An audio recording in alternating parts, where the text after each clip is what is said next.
What would you do if your child, who's been struggling with the fallout of a broken home, suddenly asked to go on an unsupervised trip 6 states away for spring break? Sounds like a parent's nightmare, right? But for 17-year-old Brittanee Drexel, this wasn't just any vacation. It was supposed to be her escape, a chance to recharge, forget about everything that had been weighing her down.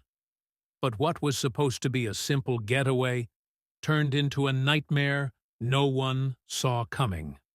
In April of 2009, Brittanee vanished from the streets of Myrtle Beach without a trace. No one saw it coming. No one knew what had happened. And for years, her family would be left with only questions, no answers. Did she make a deadly mistake? Was she in the wrong place at the wrong time? Or was there something darker lurking in the shadows, waiting for her? Let's take a deeper dive into the life of Brittanee Drexel, the events leading up to her disappearance, and the ongoing mystery that still haunts her family and the world. Brittanee Drexel's life, up until the time of her disappearance, seemed to be heading in a positive direction. She was a bright young woman, an excellent student, and a passionate athlete. She was best known for her skills as a soccer player, someone with a promising future ahead of her. She was also a daughter, a sister, and a friend who had always been able to rely on her family for support. But, like so many teenagers, Brittanee's life took a turn for the worse. In 2008, her parents, Dawn and Chad Drexel, separated. For anyone, especially a teenager, this would be a monumental shift. Brittanee found herself caught between two homes, struggling to adjust to her new reality. She became increasingly withdrawn, losing interest in the things she once loved. Her grades started to slip, and her performance on the soccer field began to wane. Brittanee had always been a star, someone who prided herself on her success, but now she was struggling to find her footing. Her parents, heartbroken and unsure of how to help her, could see that something was off. Brittanee wasn't the same person she had been before the separation. She had become quieter, more distant, and seemed lost in a world of her own. The tension between her parents was palpable, and Brittanee found it hard to navigate through the emotional turmoil. She needed an escape, something to take her away from the chaos at home and allow her to rediscover herself. It wasn't long after Brittanee's emotional struggles began that she received an invitation to join 3 high school seniors on a spring break trip to Myrtle Beach. For many teens, spring break is a rite of passage, a time to unwind, have fun, and leave behind the pressures of everyday life. Myrtle Beach was a popular destination for students looking for fun in the sun, with its bright lights, beach parties, and bustling tourist scene. But Brittanee wasn't just looking for a fun vacation. For her, this was a chance to escape the emotional turmoil at home and rediscover herself. The friends who invited her weren't people she had known for long, but they were an opportunity to step into a different world. A world where, for once, she could feel free. However, there was one problem: Brittanee's parents. Dawn and Chad weren't convinced this was the right decision. They knew their daughter was struggling emotionally, and the idea of letting her go so far away, unsupervised, was terrifying. They had little control over her social circle, and they didn't know much about the kids who invited her. It was a huge leap of faith, and as concerned parents, they weren't ready to let go. But Brittanee was determined. She begged, and after much negotiation, her parents reluctantly agreed to let her go, but only if she stayed in Rochester with a friend. This was a compromise. Brittanee could still go on a trip, but it would be closer to home, with some sense of security and supervision. Despite the compromise, Brittanee's longing for freedom didn't subside. She was determined to go to Myrtle Beach with her friends, and so she made the decision to deceive her parents. Instead of staying with a friend in Rochester, Brittanee packed her bags and snuck away to Myrtle Beach, lying to her parents about her whereabouts. Her parents, unaware of this secret trip, believed that Brittanee was following the rules. She checked in regularly, texting her mom, Dawn, and assuring her that everything was going well. Dawn, who had noticed her daughter's improved mood in the days leading up to the trip, assumed that Brittanee was in a better place emotionally. She believed the trip had been just what she needed to get back on track. What Dawn didn't know, however, was that her daughter was far from safe. Brittanee was in a completely different place.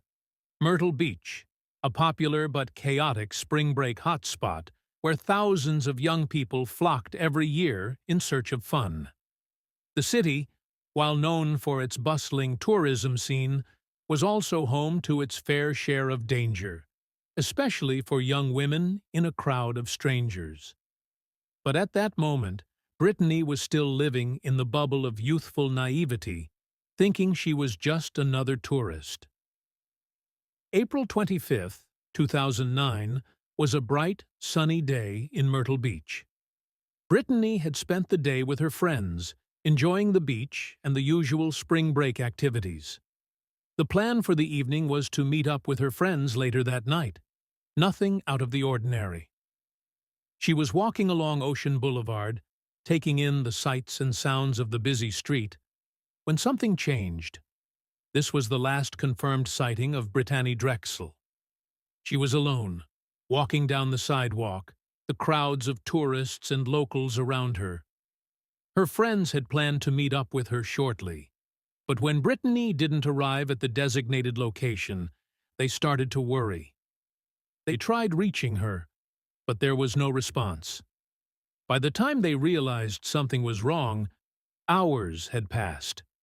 Brittanee was nowhere to be found, and there was no trace of her whereabouts. She didn't return to the hotel, and her belongings were left behind. Her phone, her purse, everything. It was as though she had simply vanished into thin air. The situation quickly escalated, and soon her friends had contacted the authorities. The search for Brittanee Drexel began immediately. The police combed through the area, retracing her steps along Ocean Boulevard, reviewing any available surveillance footage, and questioning anyone who may have seen something unusual. But the investigation hit a dead end. The only footage they had of Brittanee was from a street camera that showed her walking alone. No signs of distress, no indication that anything was wrong. Hours turned into days, and Brittanee's family, especially Dawn and Chad, were frantic. They had no idea that their daughter had even been in Myrtle Beach, let alone that she was missing. They believed she was safe at a friend's house in Rochester. Now, they were grappling with the horrifying realization that something terrible had happened.